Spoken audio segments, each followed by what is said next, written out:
Hello hi नमस्कार। आप सुन रहे हैं जागरण पॉडकास्ट का खबरनामा स्पेशल और मेरा नाम है शताक्षी सिंह। आज तारीख है 20 अप्रैल की और दिन है शनिवार का। आज मैं आपके लिए लेकर आई हूँ जागरण प्राइम की एक स्टोरी। जागरण प्राइम वो प्लेटफॉर्म है जहां पर आप देश और दुनिया की तमाम खबरों का विश्लेषण पढ़ सकते हैं, पर जागरण पॉडकास्ट पर आप इन खबरों को फ्री में सुन सकते हैं। तो आज जिस टॉपिक के बारे में हम आपसे बात करने जा रहे हैं वो है जलवायु परिवर्तन। जलवायु परिवर्तन पर आपने इन दिनों तमाम रिपोर्टें पढ़ी होंगी, लेकिन हाल ही में आई एक रिपोर्ट का मानना है कि जलवायु परिवर्तन अर्थव्यवस्था की सेहत को बिगाड़ रहा है। इसके बारे में विस्तार से चर्चा करेंगे। भारतीय रिजर्व बैंक की एक रिपोर्ट में कहा गया है कि जलवायु परिवर्तन के कारण बार बार लगने वाले मौसम के झटके मौद्रिक नीति के लिए चुनौतियां पैदा करते हैं।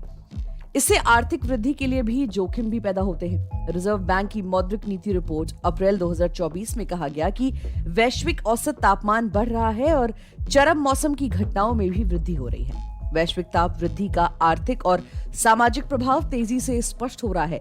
रिपोर्ट में कहा गया कि जलवायु परिवर्तन ने मौसम के झटकों की संख्या और तीव्रता को बढ़ा दिया है, जिससे मौद्रिक नीति के लिए चुनौतियां खड़ी हो गई हैं। एक तरफ जहां जलवायु परिवर्तन ने हमारे स्वास्थ्य पर असर डाला है, तो दूसरी तरफ हमारी इकोनॉमी की सेहत को भी क्लाइमेट चेंज प्रभावित कर रहा है।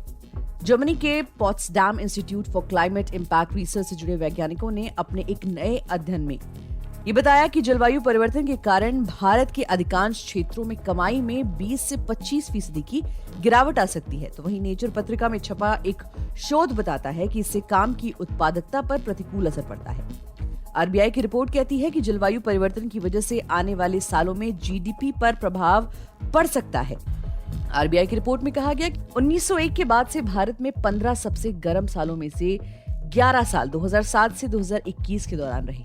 इसके अलावा 1901 के बाद से 2022 और 2021 रिकॉर्ड तौर पर 5वें और 6ठे सबसे गर्म साल रहे हैं, जिसमें वार्षिक औसत तापमान 1981 से 2010 के औसत स्तर पर क्रमशः 0.51 डिग्री सेल्सियस और 2010 में 0.44 डिग्री सेल्सियस से ऊपर रहा। यानी कि 1981 में 0.51 डिग्री सेल्सियस और 2010 में 0.44 डिग्री सेल्सियस के ऊपर रहा। 1901 के बाद से 2016 भारत के लिए अब तक का सबसे गर्म साल रहा है। आरबीआई की रिपोर्ट के अनुसार अगर ग्लोबल वार्मिंग के कारण तापमान 1.5 डिग्री सेल्सियस के मुकाबले 2 डिग्री सेल्सियस बढ़ जाता है, तो ब्राजील और मैक्सिको जैसे देशों के साथ भारत को आर्थिक विकास में कमी का उच्च जोखिम का सामना करना पड़ सकता है। भारत में बढ़ते तापमान और मानसूनी वर्षा के बदलते पैटर्न के माध्यम से प्रकट जलवायु परिवर्तन से अर्थव्यवस्था को जीडीपी का 2.8% नुकसान हो सकता है और 2050 तक इसकी लगभग आधी आबादी के जीवन स्तर पर असर पड़ सकता है। 2019 में जलवायु संबंधी घटनाओं के कारण भारत को लगभग 69 बिलियन अमेरिकी डॉलर का नुकसान हुआ। 2019 के दौरान भारत में बाढ़ ने लगभग 14 राज्यों को प्रभावित किया, जिससे करीब 1.8 मिलियन लोगों का विस्थापन हुआ और 1800 मौतें हुई।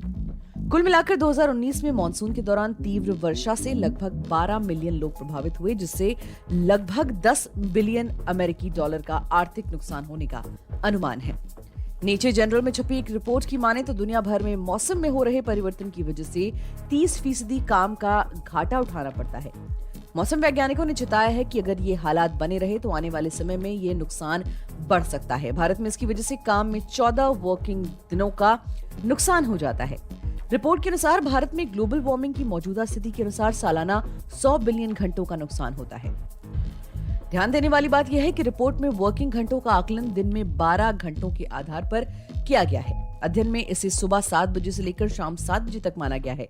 Nicholas School of the Environment Duke University के ल्यूक ए पार्सन्स ने ईमेल के माध्यम से बताया कि भारत का लेबर सेक्टर काफी बड़ा है, ऐसे में इसका घाटा भी अधिक होगा। पार्सन ने कहा कि ग्लोबल वार्मिंग में अगर आने वाले समय में 2 डिग्री का इजाफा होता है तो काम की क्षति दोगुनी यानी 200 बिलियन घंटे सालाना हो जाएगी। इससे करीब 1 महीने के वर्किंग घंटों का नुकसान हो जाएगा, जो कि एक बड़ा घाटा होगा।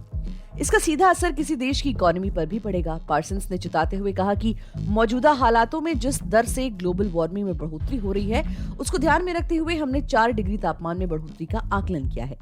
स्थिति में भारत को 400 बिलियन वर्किंग घंटों का नुकसान होगा।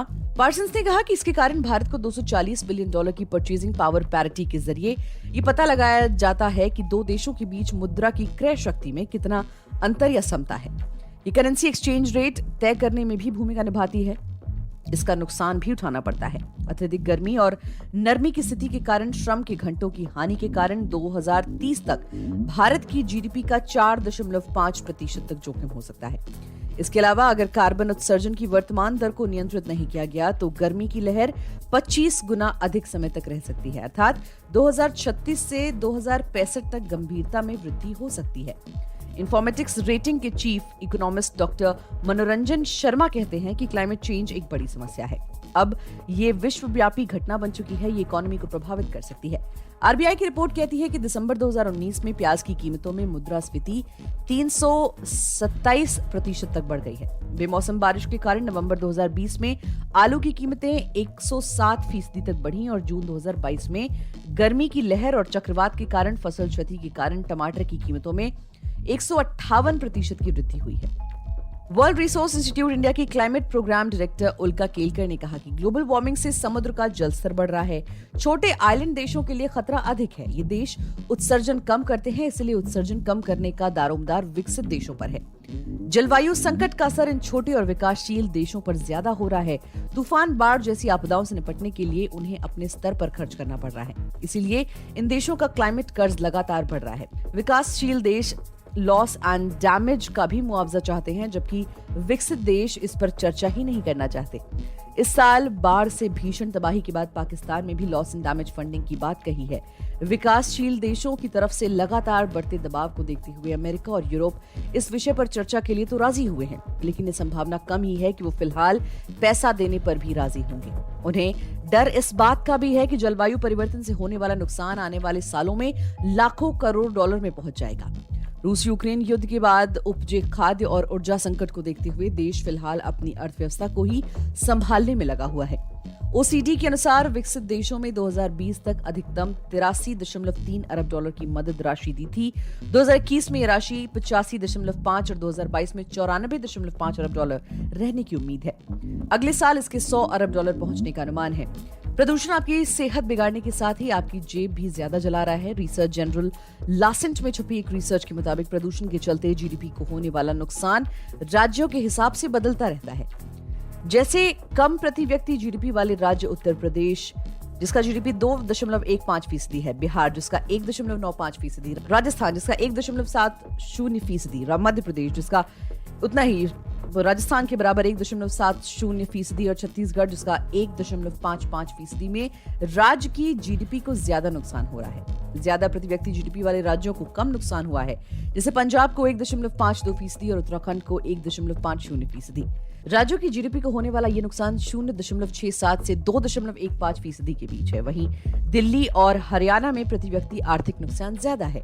यह अध्ययन Indian state level disease burden initiative की ओर से किया गया है। देश में वायु प्रदूषण से हर साल 16.7 लाख लोगों की मौत होती है और अर्थव्यवस्था को करीब 2.6 लाख करोड़ रुपए का नुकसान होता है। यानी वायु प्रदूषण जीवन और जेब दोनों पर भारी पड़ रहा है। तो वैसे में चुनौती क्या है? देखिए, शहर में दुनिया की 50% आबादी रहती है। ये शहर दुनिया की 67% ऊर्जा का उपभोग करते हैं और 2/3 कार्बन डाइऑक्साइड का उत्सर्जन करते हैं। शॉपिंग मॉल, एसयूवी और बढ़ते एसी से ज्यादा उत्सर्जन होता है। इसके चलते जलवायु परिवर्तन भी तेजी से हो रहा है।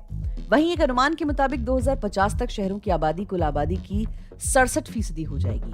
अगर हमने उपभोक्ता उपकरणों जैसे एसी को बेहतर नहीं बनाया, मतलब अगर वो कम ऊर्जा में बेहतर ढंग से काम नहीं करेंगे, तो 2030 तक ही बिजली की मांग में 50% की वृद्धि हो जाएगी। अब ऐसे में 3 लक्ष्य हैं। नेट जीरो का लक्ष्य हासिल करने के लिए 3 मोर्चों पर काम करना होगा।